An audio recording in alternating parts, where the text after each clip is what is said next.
मान लो टैरिफ्स पे 25% का इजाफा हो गया, दोनों तरफ से टिट फॉर टैट। बोइंग को 16 साल में पहली बार वर्कर स्ट्राइक का सामना करना पड़ रहा है। बोइंग मेरे लिए बहुत बड़ा निराशा है, बहुत बड़ा। बॉन्ड मार्केट्स ने आखिरकार डोनाल्ड ट्रंप के शेयर मार्केट्स वाले चिकन गेम की पोल खोल दी। पहले वो नीचे थे, वो यूरोपियंस को डराते हैं। ये क्रैश से शुरू नहीं हुआ, ये एक कैंसिलेशन से शुरू हुआ। 7 मई 2025 की सुबह शिकागो में बोइंग के एग्जीक्यूटिव फ्लोर पर एक सीक्रेट मैसेज आया। सब्जेक्ट लाइन छोटी सी थी, रायनएयर विथड्रॉल। इसका असर बहुत ज्यादा। यूरोप की सबसे बड़ी लो कॉस्ट एयरलाइन बोइंग की एक अहम कस्टमर ने अपनी अगली जेट डिलीवरी रोक दी। सेफ्टी की चिंता या परफॉर्मेंस की वजह से नहीं, बल्कि कीमत की वजह से, खासतौर पर टैरिफ्स। और इसका इल्जाम सीधा व्हाइट हाउस पर लगाया गया। आगे बढ़ने से पहले लाइक बटन दबा दो ताकि हम YouTube के एल्गोरिथम को हरा सकें और आपका सपोर्ट दिखा सकें। बाद में प्रेस में लीक हुए एक लेटर में रायनएयर के एग्जीक्यूटिव्स ने साफ साफ लिखा, प्रेसिडेंट डोनाल्ड ट्रंप के नए टैरिफ्स ने उनके बोइंग डील के फाइनेंशियल टर्म्स को पूरी तरह बदल दिया था। अगर कॉस्ट कम नहीं की गई तो डिलीवरी रुक जाएगी। ये तो बस शुरुआत थी। दोपहर तक 3 और एयरलाइंस ने भी ऐसा ही किया। एक बड़ी टर्किश कैरियर ने प्राइसिंग रिव्यू की मांग की, एक लैटिन अमेरिकन एयरलाइन ने पेमेंट में देरी की गुजारिश की और एक अफ्रीकन स्टेट ऑन कैरियर ने सभी नई बातचीत रोक दी। और इसकी वजह यूएस इकोनॉमिक पॉलिसी से जुड़ी प्राइस में उतार चढ़ाव बताया। बोइंग के सी स्वीट के अंदर घबराहट बाराज रही थी और ये हफ्तों से हो रहा था। ट्रंप का ट्रेड वॉर अब सिर्फ बातें नहीं था, ये एक झटका था। सभी एयरक्राफ्ट कंपोनेंट्स पर 25% टैरिफ, चाइना से आने वाले सामान पर 145%। कोई छूट नहीं, कोई रियायत नहीं, कोई चेतावनी नहीं। बोइंग के सबसे करीबी दोस्त भी ये देखकर हैरान रह गए कि एरोस्पेस सेक्टर इस लड़ाई में फंस गया। सीईओ केली ओनर्टबर्ग, जिन्होंने कुछ महीने पहले ही एडमिनिस्ट्रेशन की प्रोटेक्शनिस्ट पॉलिसीज की चिंताओं को कम करके आंका था, अब खुद को एक बढ़ते तूफान के बीच में पाया। शुरुआत में ओनर्टबर्ग शांत रहे। जनवरी में उन्होंने रॉयटर्स को बताया कि ट्रंप जॉब्स के हक में है और बोइंग, एक पूरी तरह से अमेरिकन कंपनी जो यूएसए में बनी है और दुनिया भर में एक्सपोर्ट की जाती है, बच जाएगी। उन्हें लगा कि टैरिफ्स विदेशी कंपनियों पर लगेंगे, बोइंग पर नहीं। लेकिन मार्च तक ये आशावाद टूट गया। ट्रंप के टैरिफ्स किसी एक के लिए नहीं थे, वो सबके लिए थे। वो भाग रहे थे। जब यूरोपियन यूनियन को यूएस टैरिफ्स के बारे में पता चला तो उनका जवाब बेरहम था।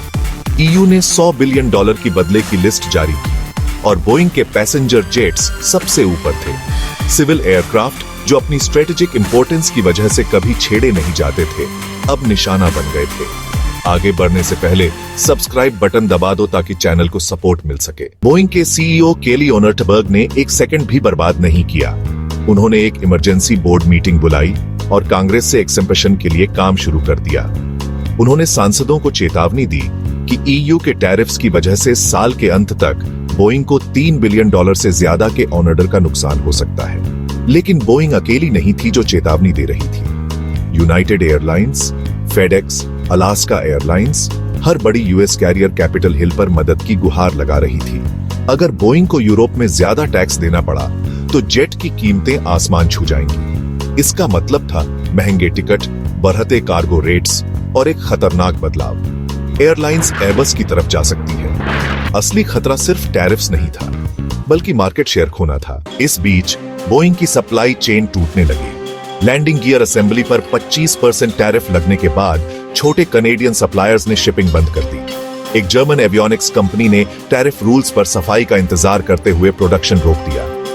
एक जापानी इलेक्ट्रॉनिक सप्लायर ने अनस्टेबल टर्म्स का हवाला देते हुए एक लॉन्ग टर्म कॉन्ट्रैक्ट छोड़ दिया। साउथ कैरोलिना में बोइंग के ड्रीमलाइनर प्लांट ने लॉजिस्टिक्स फ्रीज की तैयारी में पार्ट्स जमा करना शुरू कर दिया। विचिटा में इंजीनियर्स को टैरिफ प्रभावित कंपोनेंट्स के लिए यूएस मेड विकल्प ढूंढने का काम सौंपा गया, जिनमें से कई मौजूद ही नहीं थे। अटलांटिक के उस पार एयरबस कदम उठा रहा था। रिपोर्ट्स आईं कि एमिरेट्स चुपके से एयरबस के साथ ज्यादा A350S के लिए बातचीत कर रही है। एयर इंडिया, जो कभी वाइड बॉडी जेट्स के लिए बोइंग डील के करीब थी, अब दोनों मैन्युफैक्चरर्स से अपडेटेड प्राइसिंग मांग रही थी। मैसेज साफ था, बोइंग मुश्किल में है। लेकिन ये सिर्फ इकोनॉमिक्स के बारे में नहीं था, ये पॉलिटिकल था। फ्रांस और जर्मनी ने यूएस टैरिफ्स को इकोनॉमिक तोड़फोड़ बताया। यूरोपियन कमीशन ने चेतावनी दी कि अगर जुलाई तक कोई डील नहीं हुई तो बोइंग जेट्स पर 25% तक के रिटेलिएटरी ड्यूटी लग सकती है। बोइंग से खरीदने वाली एयरलाइंस या तो ज्यादा पैसे देंगी या बोइंग को कॉस्ट खुद उठानी पड़ेगी, एक बहुत बड़ी कॉस्ट। अंदरूनी तौर पर बोइंग ने 100 जेट के ऑर्डर पर प्रति एयरक्राफ्ट $3 मिलियन का औसत नुकसान होने का अनुमान लगाया। ये $300 मिलियन का मार्जिन वाइप आउट है। सबसे बुरी बात यह है कि बोइंग के हाथ बंधे हुए थे। ट्रंप एडमिनिस्ट्रेशन ने टैरिफ्स पर पीछे हटने का कोई संकेत नहीं दिखाया। ट्रेड ऑफिशियल्स ने बोइंग के लॉबिस्ट्स को चेतावनी दी, अमेरिकन कंपनियों को खुद को ढालना होगा। लेकिन अनुकूलन आसान नहीं है। फ्लाइट कंट्रोल, पावर इलेक्ट्रॉनिक्स और जेट इंजन्स के लिए जरूरी रेयर अर्थ एलिमेंट्स पर चाइना के एक्सपोर्ट बैन ने बोइंग को मुश्किल में डाल दिया है। इन मटेरियल्स के बिना प्रोडक्शन धीमा हो रहा है, कुछ असेंबली लाइंस रुक रही हैं और प्रतियोगी आगे भी आचा रहे हैं। चाइना की कोमारमैक खरीदारों को लुभाने के लिए कीमतें घटा रही है। ब्राजील की एम्ब्रेयर बोइंग मर्जर फेल होने से उभरकर अफ्रीका और साउथ अमेरिका में कस्टमर्स वापस जीत रही है। यहां तक कि बोइंग के पुराने प्रतिद्वंद्वी एयरबस ने भी उनके साथ मिलकर एक दुर्लभ बयान में यूएस और ईयू से एविएशन इंडस्ट्री के गिरने से पहले टैरिफ कम करने का आग्रह किया। लेकिन नुकसान तो हो ही चुका है। बोइंग के रेंटन प्लांट में ओवरटाइम कम कर दिया गया है। चार्ल्सटन में हायरिंग रुक गई है।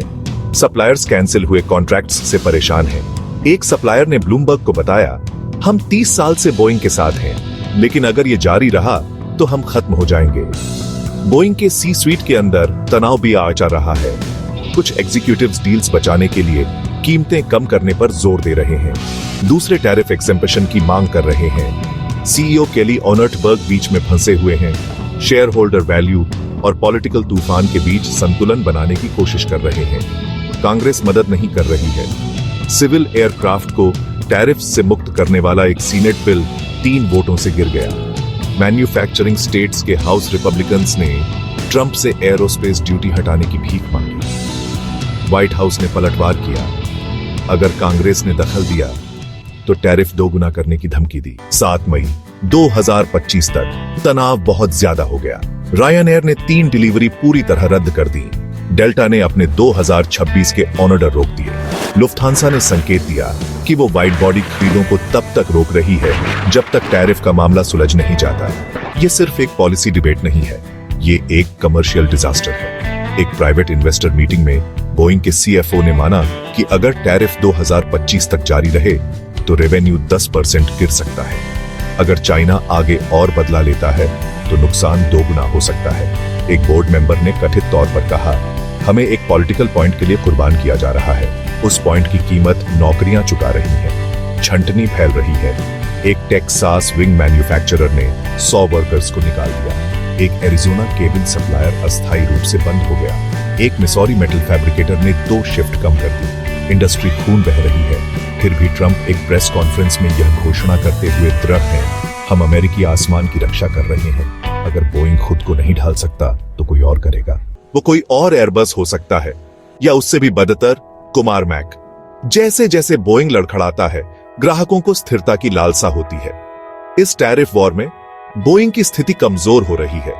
अगर ऐसा ही चलता रहा तो अगला बड़ा ऑर्डर सिएटल से नहीं, शंघाई से जा सकता है। दशकों में पहली बार बोइंग का दबदबा गारंटीड नहीं है। ये एक सवाल है और जवाब अभी भी हवा में है। और ये कहानी है कि कैसे टैरिफ्स ने बोइंग की दुनिया को उल्टा कर दिया। आप क्या सोचते हैं? क्या बोइंग वापसी कर सकता है या ये एक बड़े पतन की शुरुआत है? अपने विचार कमेंट्स में बताएं। और अगर आपको ये डीप डाइव पसंद आया तो सब्सक्राइब बटन दबाकर क्रू में शामिल हो जाएं। देखने के लिए धन्यवाद और हम आपको अगले वीडियो में मिलेंगे।